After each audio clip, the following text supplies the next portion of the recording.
Louvado seja Deus. Então vamos à palavra de Deus.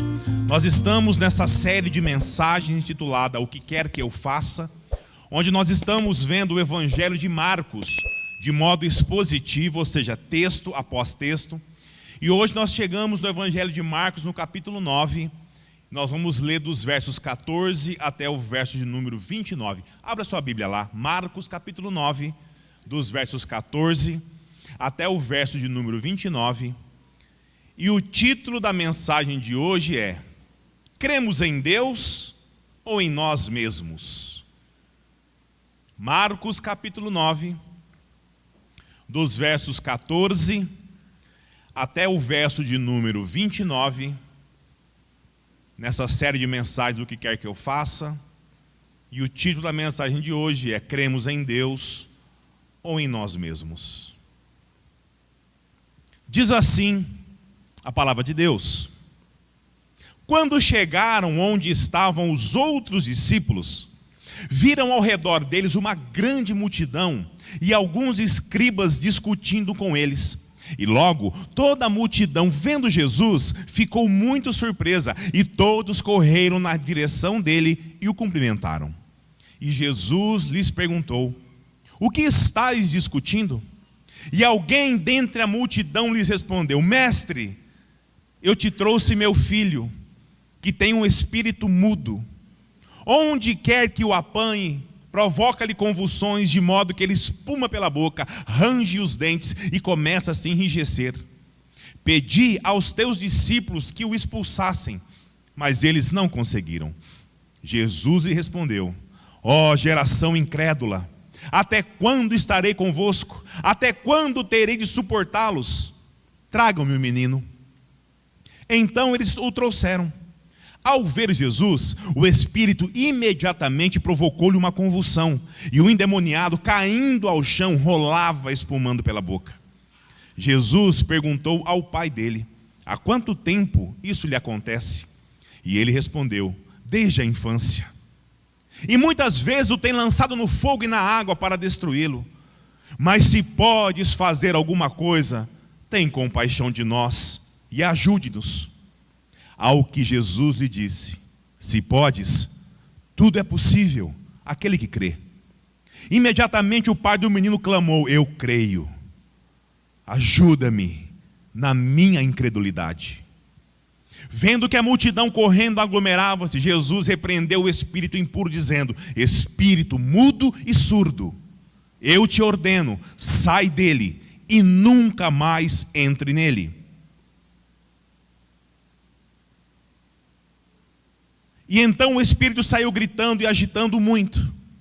O menino ficou como se estivesse morto, de modo que muitos diziam: ele morreu. Mas Jesus, tomando-o pela mão, levantando, e ele ficou em pé.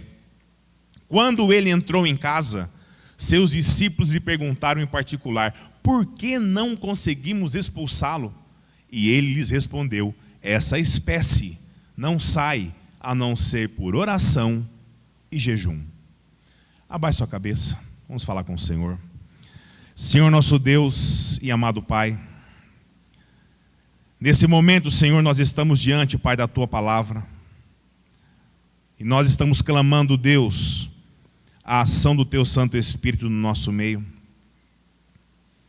Abra, Pai, o nosso coração e entendimento, para que as verdades contidas aqui, Deus, nos ressignifique de dentro para fora. Fale, Deus, ao nosso coração. E muito obrigado, Pai, pelo privilégio que nós temos de poder Te servir. Essa oração que fazemos nos méritos de Jesus. Amém. Meus irmãos, nós vimos na mensagem passada essa, que Jesus ele sobe o monte com Pedro, João e Tiago. E lá em cima eles têm um vislumbre da manifestação da glória de Deus na transfiguração de Cristo. Vimos que o corpo de Jesus brilhava como o sol, suas vestes estavam tão brancas, acima da capacidade do melhor lavandeiro da terra pudesse deixá-la. Vimos que os discípulos, eles dormiam, e foram acordados pela presença de Moisés e Elias, que conversavam com Jesus. Acerca do quê? Da partida do Senhor. Vimos que Pedro, mais do que depressa, ele toma a palavra e não sabendo muito bem o que dizer, pois eles estavam o quê? Morrendo de medo. Ele vai equiparar Jesus a Moisés e Elias, quando diz: Senhor, fazemos 3 tendas, um para o Senhor, e uma para Moisés e outra para Elias. Vimos que o próprio Deus diz aos discípulos: ouça o meu filho. E tão somente ele, como se dissesse a Pedro: Elias e Moisés não se equiparam ao meu filho, o meu filho amado. Nós vimos também que os discípulos, apesar de estarem com Deus, de ter presenciado o próprio Pai se manifestar em favor do Filho, de ver Elias e Moisés junto dele, ainda não tinham conhecimento pleno de quem era de fato Jesus. E isso fica evidente quando eles perguntam a Cristo: por que está escrito que Elias teria que vir primeiro que o Messias? E Cristo vai responder a eles, como se dissesse: vocês só querem crer na verdade que lhes agrada. Eu falei que ia morrer e ressuscitar, e vocês se preocupam apenas com o quê? Com a minha morte. E Jesus continua dizendo que Elias já havia vindo no tempo dele, e agora, pela segunda vez, e que o povo de Israel fez tudo o que queria com ele, se referindo a toda a perseguição que Elias sofreu por ser fiel a Deus, num tempo de extrema idolatria na nação de Israel. E agora, nesse momento aqui, eles estão o quê? Descendo a montanha, se dirigindo ao ponto onde Jesus, Pedro, João e Tiago haviam deixado os demais discípulos para subir ao monte. E se deparam com essa cena aqui, que nós acabamos de ler. Irmão, eu peço para você que não feche a sua Bíblia, mantenha ela aberta no texto, nós vamos ver ponto a ponto, amém? Lê novamente comigo o verso de número 1. Acompanhe a leitura. Quando chegaram onde estavam os outros discípulos, viram ao redor deles uma grande multidão e alguns escribas discutindo com eles. O texto nos diz que havia um menino possuído por um espírito impuro, que o convulsionava de forma violenta. E os fariseus discutiam com os discípulos: por que vocês não conseguem expulsar o espírito dele? E o ponto da discussão era que quando você se denominava discípulo de alguém, você carregava a autoridade daquele a qual era discípulo.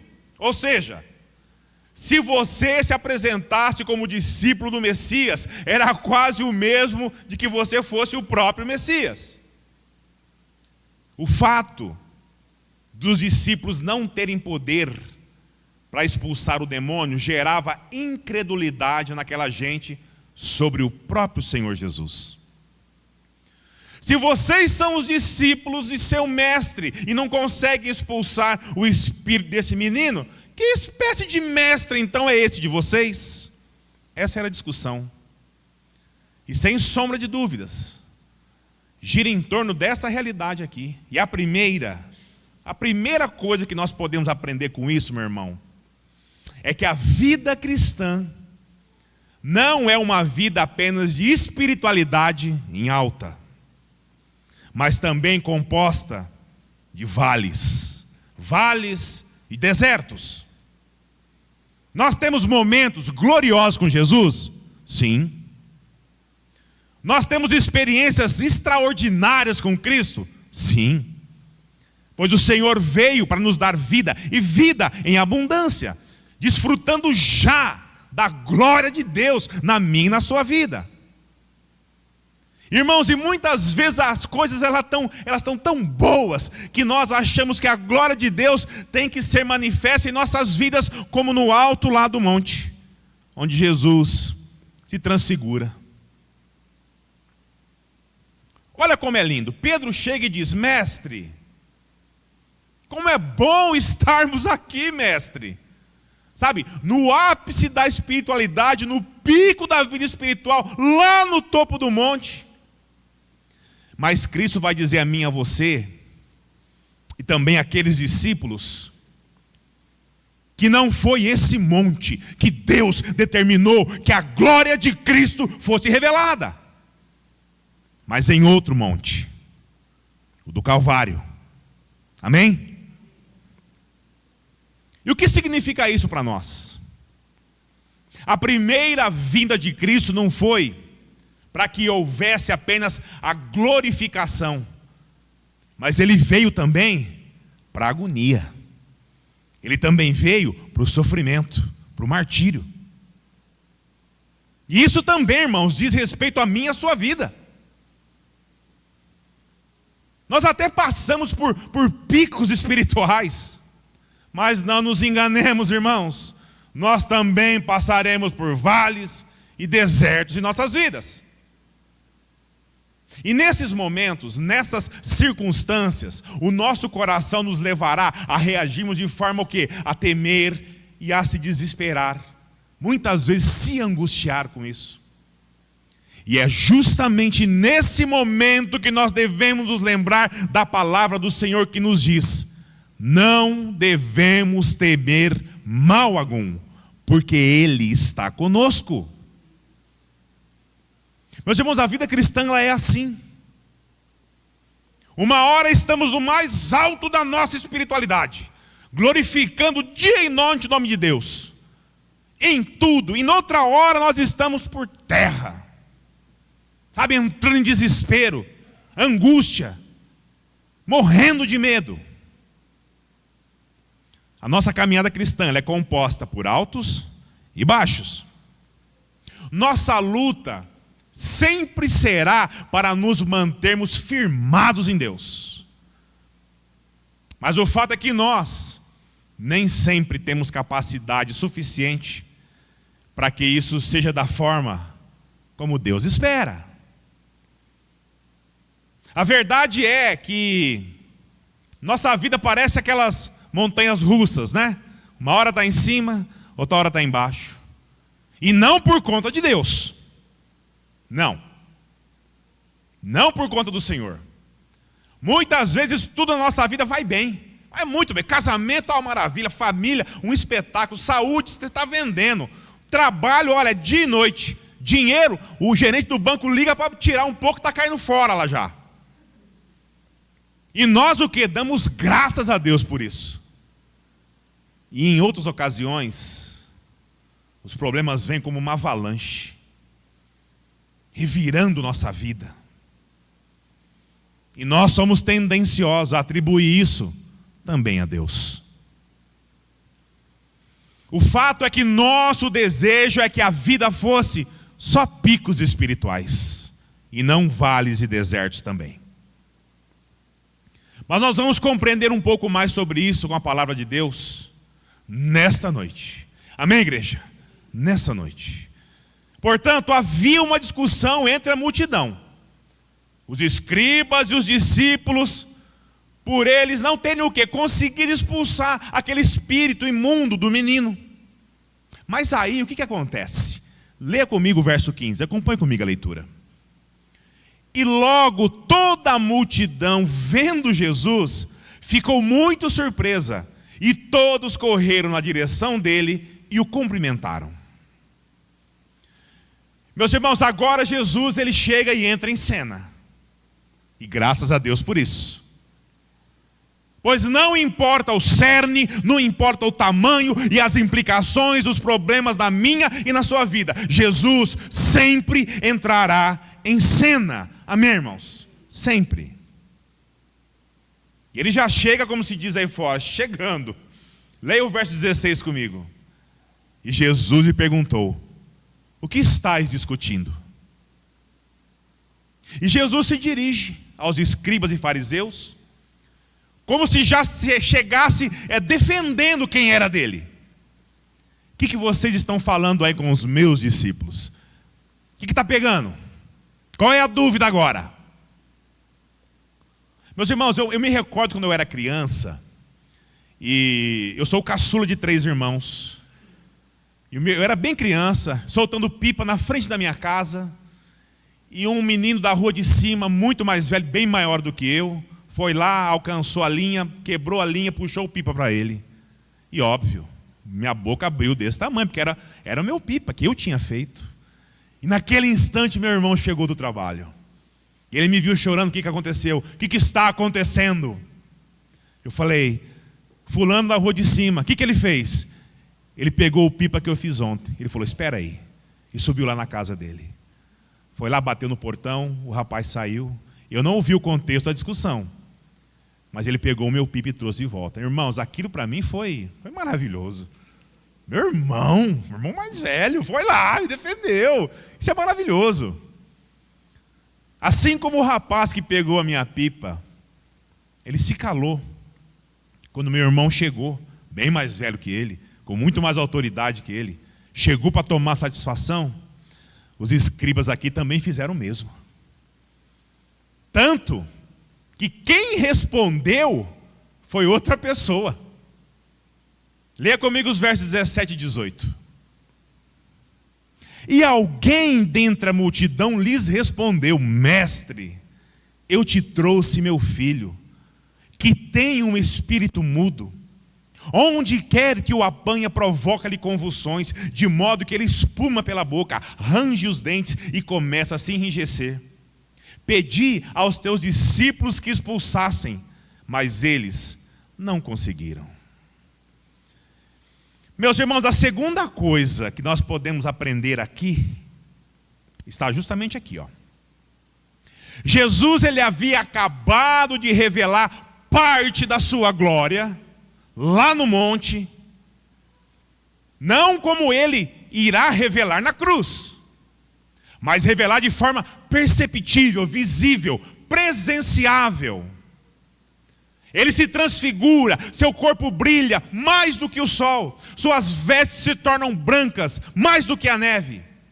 E ele desce da montanha após um ápice de glória e majestade, mas ele não fica a par, sabe? A parte do sofrimento humano, não.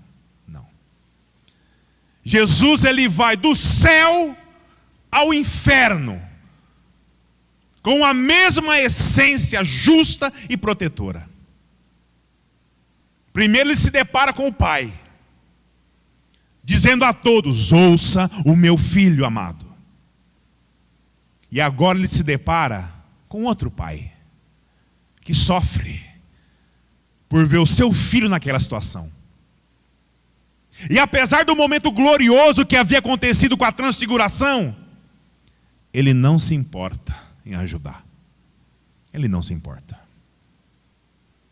Meus irmãos, por isso que nós temos que evidenciar Cristo em nossas vidas.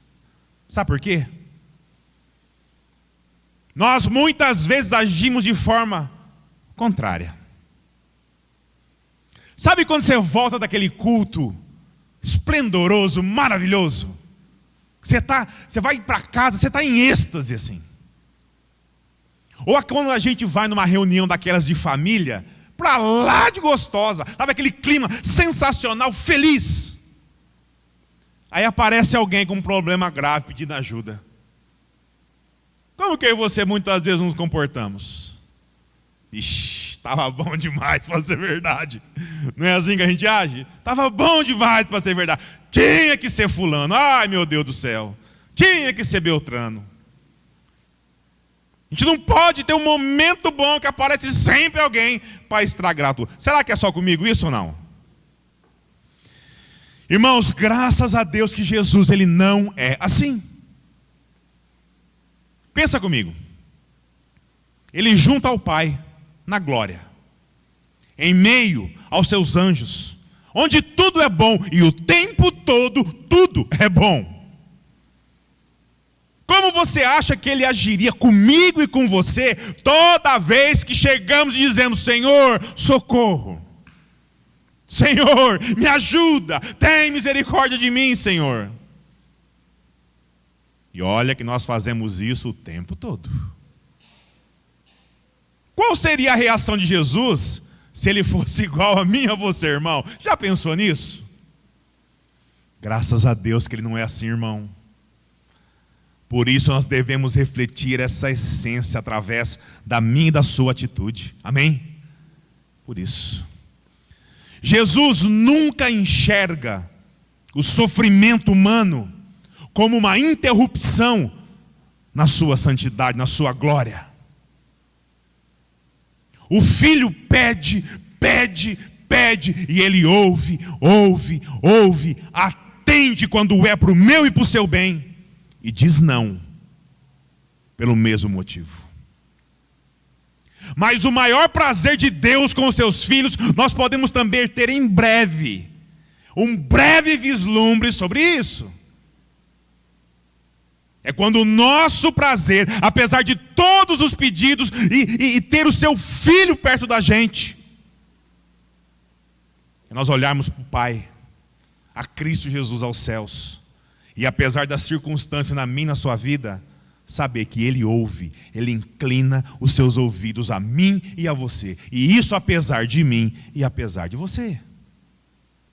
Meus irmãos, preste atenção que isso é muito importante. A prova da nossa fé não está somente em quantas vezes nós lemos a Bíblia, quanto tempo nós passamos de joelho orando, mas principalmente quando oferecemos auxílio e amor ao próximo. Fé conceitual é uma fé morta. O conceito de fé, ele tem que vir acompanhado ao quê? Boas obras. Pois isso é uma característica de quem já foi salvo por Deus. Você não ajuda o próximo para ser salvo, irmão. Você ajuda o próximo porque você já foi salvo. Amém? Por isso nós ajudamos o próximo. Porque Deus teve misericórdia de mim e de você. Meus irmãos, Jesus, Ele para tudo. Jesus veio de um momento glorioso nessa terra. Ele para tudo quando ouve o pedido daquele pai, aflito, necessitado, clamando pela vida do seu filho. E Ele faz isso dando um verdadeiro puxão de orelhas. Não só nos discípulos, mas na multidão que havia junto a eles. Devido ao quê? A notória incredulidade que via. Tanto nos escribas e nos fariseus, por duvidarem dele como o Messias, tanto nos discípulos. Pois também não tinham compreendido isso. E também da multidão, que era facilmente influenciada por ambos. Leia comigo o verso 19. Acompanhe aí.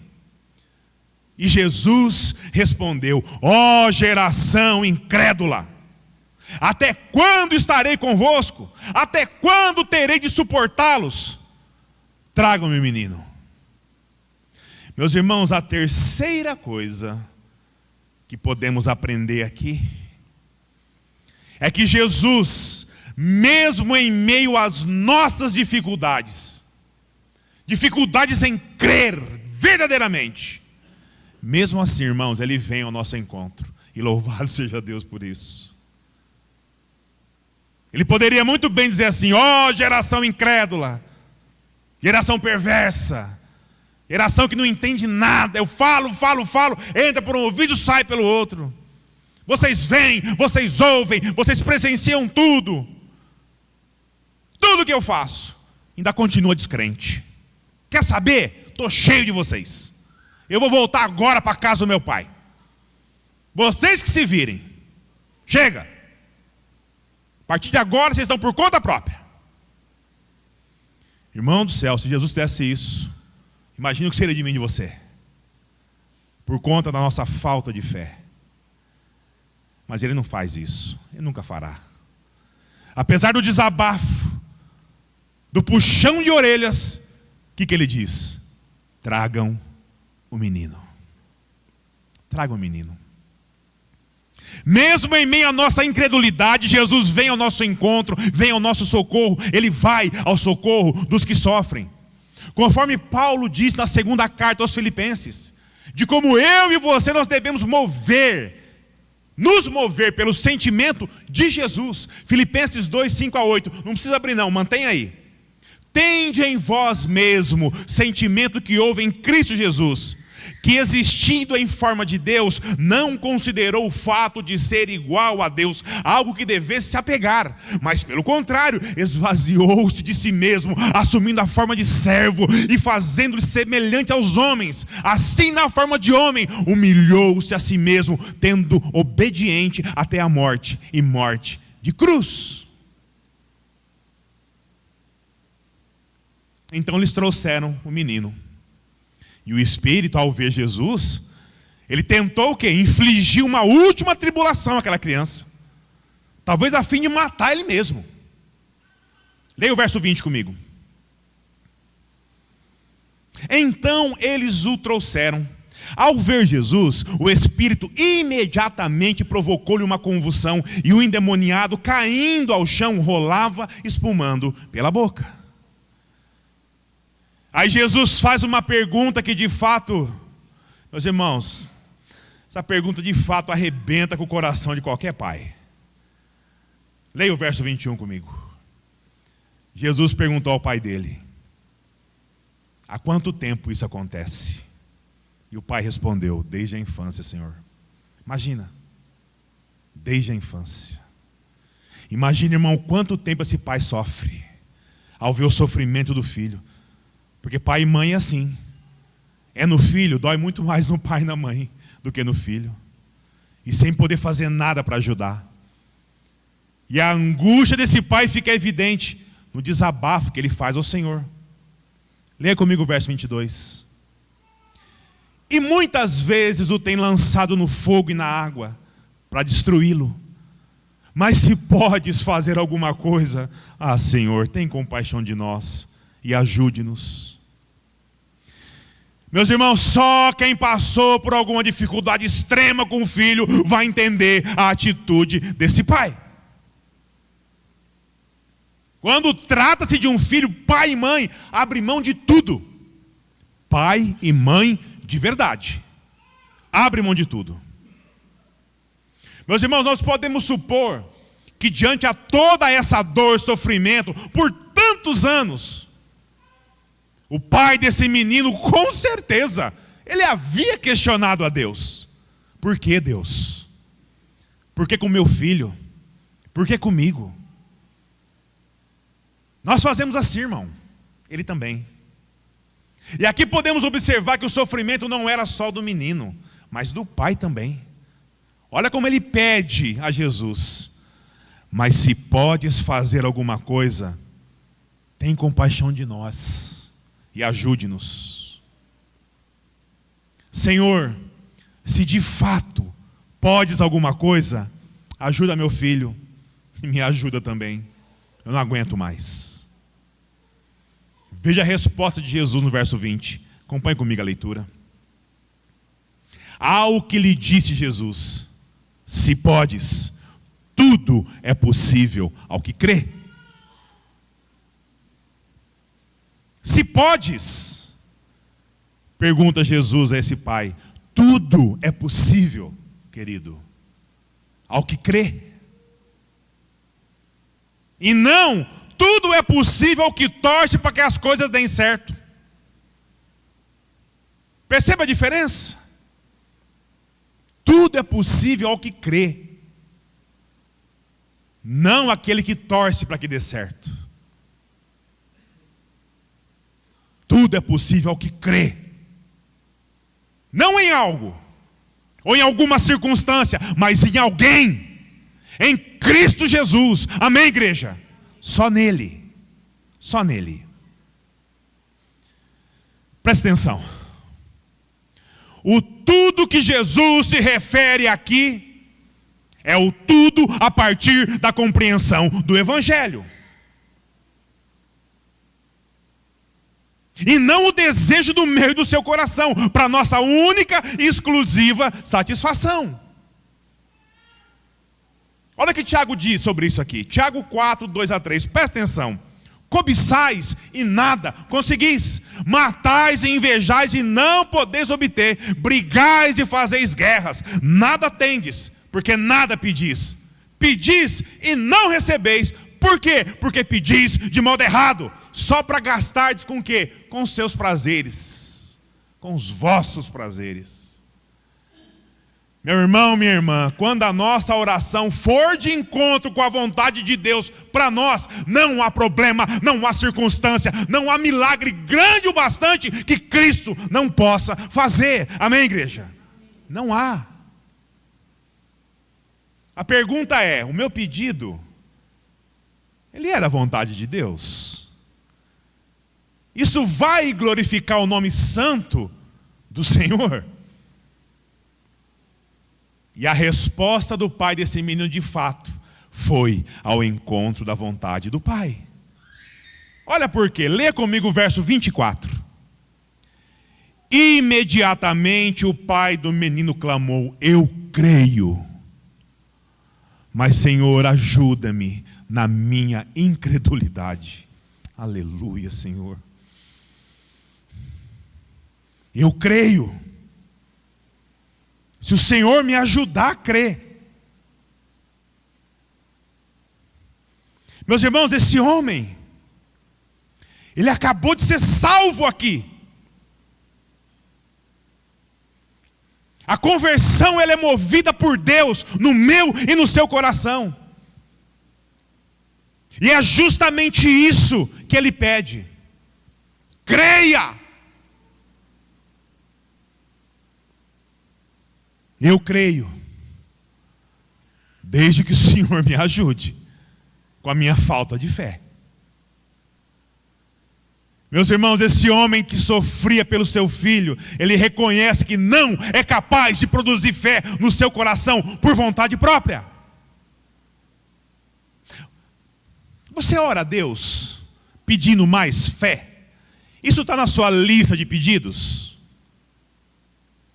Muitas vezes a nossa crença no poder de Deus está muito mais apegada à dúvida do que à certeza. Muitas vezes nós cremos duvidando. A gente crê e fica assim, mas será? Será que o senhor entendeu? Quando não, a gente quer ajudar Deus, né? Acho que ele não entendeu, acho que eu vou fazer algum... Aí pronto, estava ruim, aí o negócio fica pior. Eu fui uma vez chamado para orar por uma pessoa na UTI em Tupã. E fui lá, orei a Deus. E a hora que eu cheguei e vi a pessoa, eu falei: Senhor, tem misericórdia desse homem. Era questão de tempo, e muito pouco tempo. E eu orei a Deus, eu orei assim: Senhor, se for da tua vontade, Pai, restaura a saúde dele, para a honra e glória do teu nome. Mas o meu coração estava assim: Jesus, ele não passa de hoje. Ele não passa de hoje. E fui embora. Depois de uns dias eu voltei no mesmo hospital para orar por outra pessoa. E o sobrinho dele, que trabalhava na porta do hospital, me chamou e falou: pastor, por favor, vem cá. E eu já fui preparado para falar: olha, irmão, confia no Senhor, Deus sabe todas as coisas, que Ele conforte o seu coração. Ele catou o celular e mostrou o pai no churrasco em casa.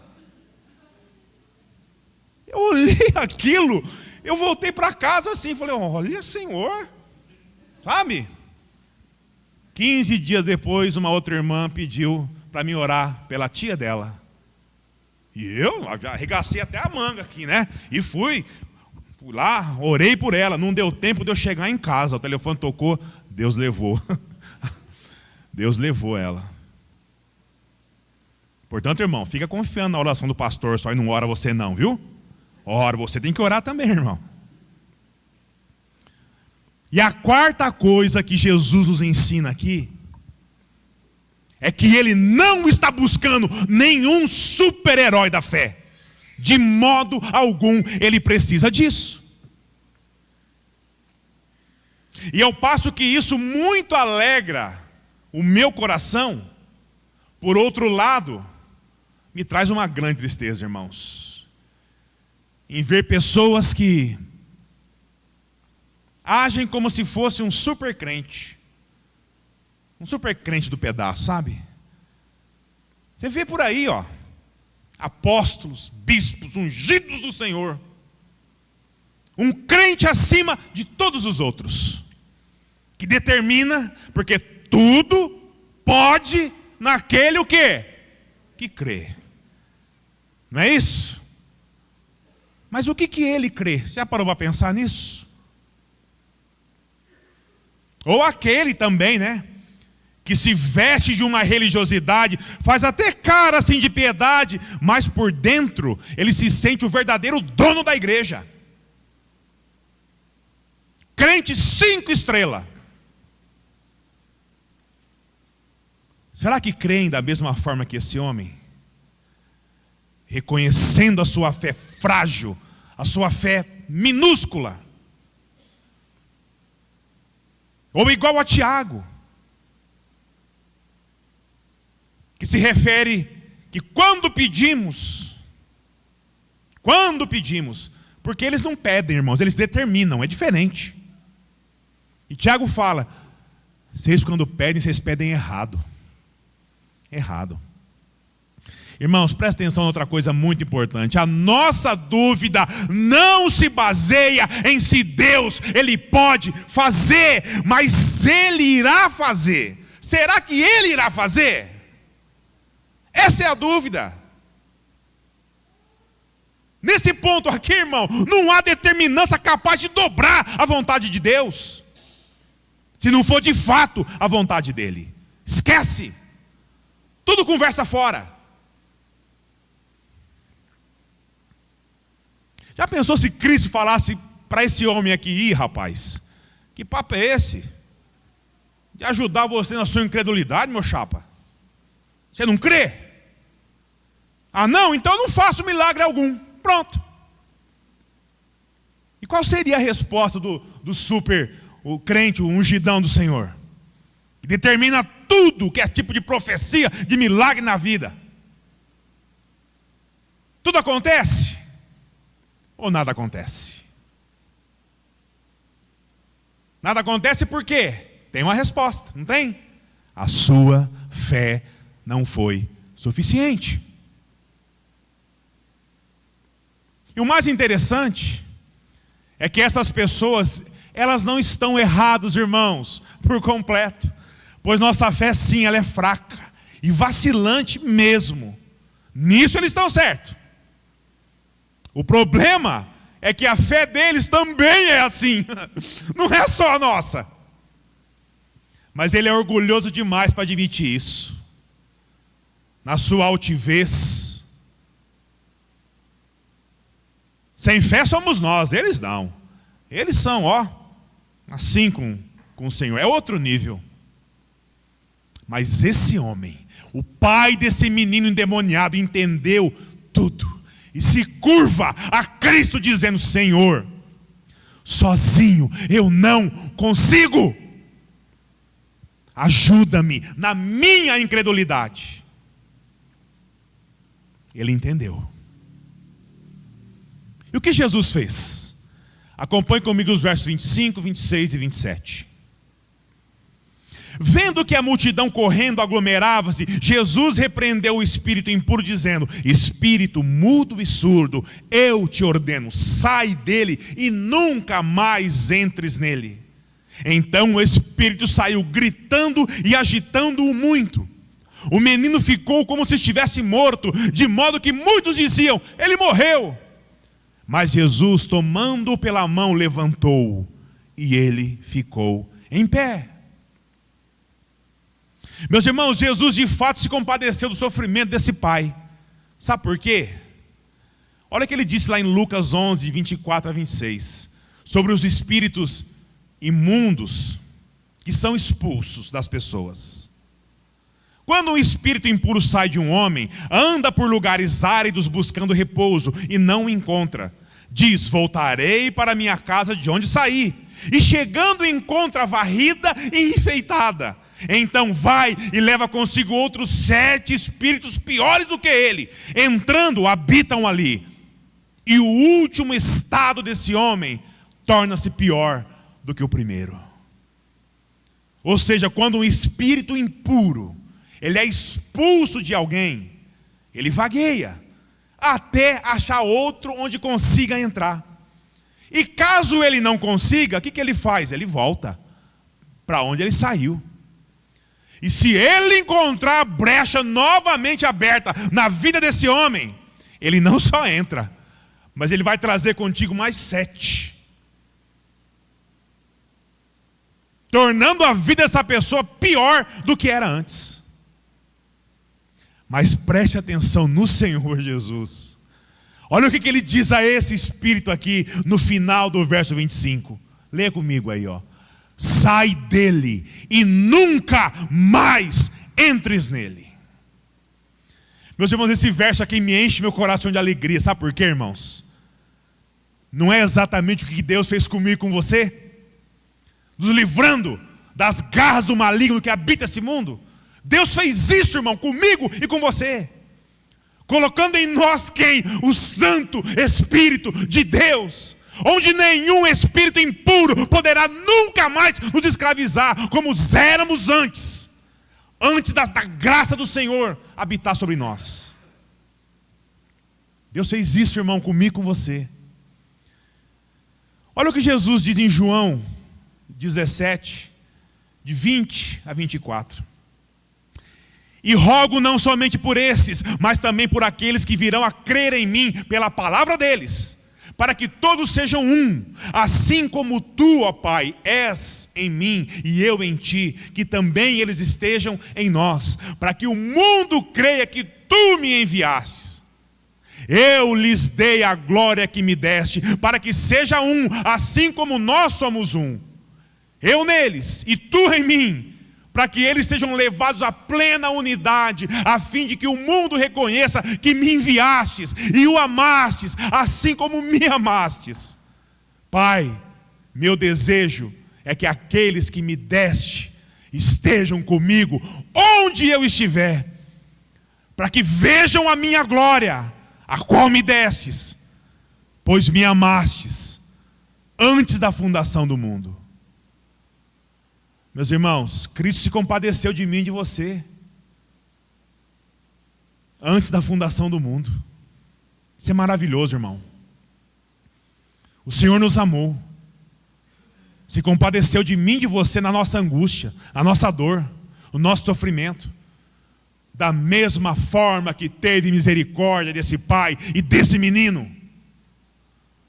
Leia comigo os versos 28 e 29. Quando entrou em casa, seus discípulos lhe perguntaram, em particular, por que não conseguimos expulsá-lo? E ele lhes respondeu, essa espécie não sai, a não ser pela oração e jejum. Meus irmãos, sabe o que eu acho interessante? Vamos fazer um exercício aqui. Nós estamos quase encerrando. Imagina comigo. Você agora é um demônio. Imagina. E agora você entrou no corpo de alguém para dominar todo o pedaço ali. Imaginou? Aí aparece uma propaganda na TV ou no seu celular. Culto da libertação, de expulsão de demônio. Domingo às 20 horas, no endereço tal. Vai ser tremendo, está lá a legenda.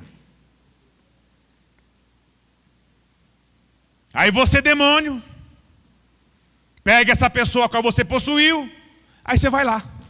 Justamente onde eles expulsam tudo quanto é tipo de demônio, com hora marcada. Meus irmãos, das duas, uma. Ou isso tudo é uma grande charlatanice, sem tamanho. Ou você é um demônio burro pra caramba. De verdade. Irmãos, nós não podemos subestimar o inimigo, ele existe. Ele existe, ele possui sim pessoas. Mas lidar com isso não é da forma como o mundo coloca, não. É que eu estou falando do mundo, porque muitos deles não se converteram a Cristo. O interesse deles é outro, é sua carteira. De verdade, irmãos, eu fico com a primeira opção. Pois quem não tem o Espírito Santo de Deus, sim, esse sofre com todo tipo de situação.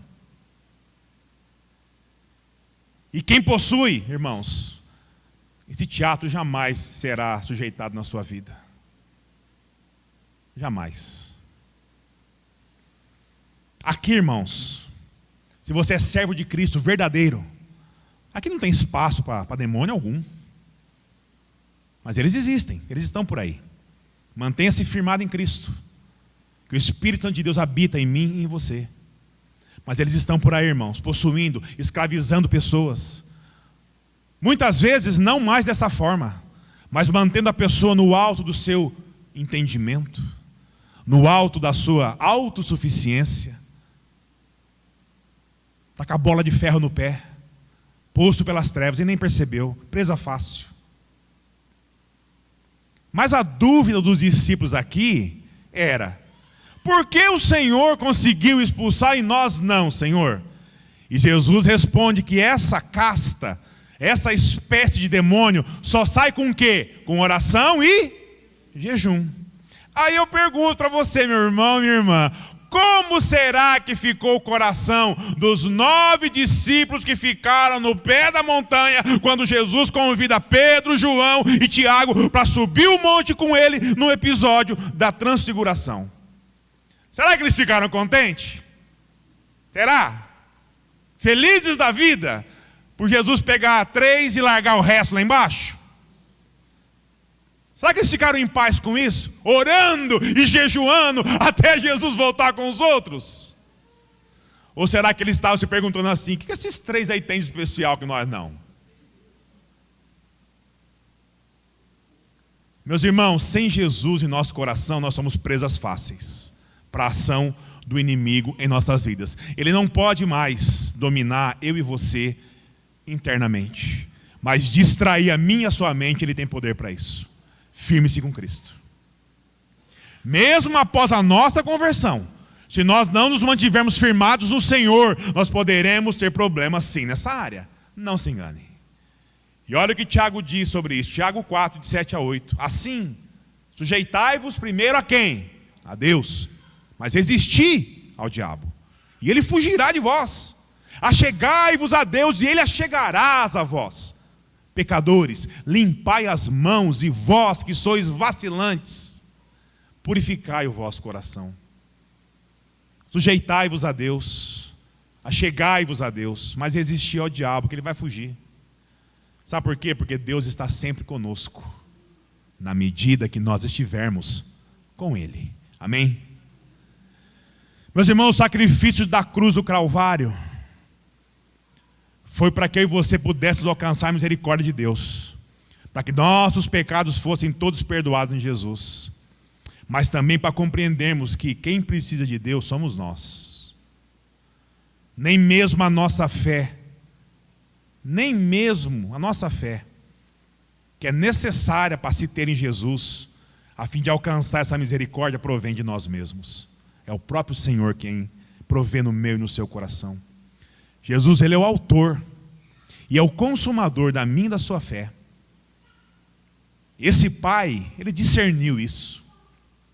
Ele, crendo que Jesus podia libertar o seu filho, ele pede para o Senhor ajudar ele com isso, pois ele sabia que isso estava fora do alcance de poder de resolução dele. E isso é o que mais torna o homem suscetível à incredulidade, o poder de resolução. Se ele pudesse salvar o menino sem ter que implorar a Deus, ele faria, irmão. Mas como o texto disse, ele tentou de tudo antes de recorrer a Cristo. Mas louvado seja Deus, irmão, pela agonia dele. Louvado seja Deus, irmão, pela minha e pela sua agonia. Louvado seja Deus pela aflição, pela provação do filho desse homem.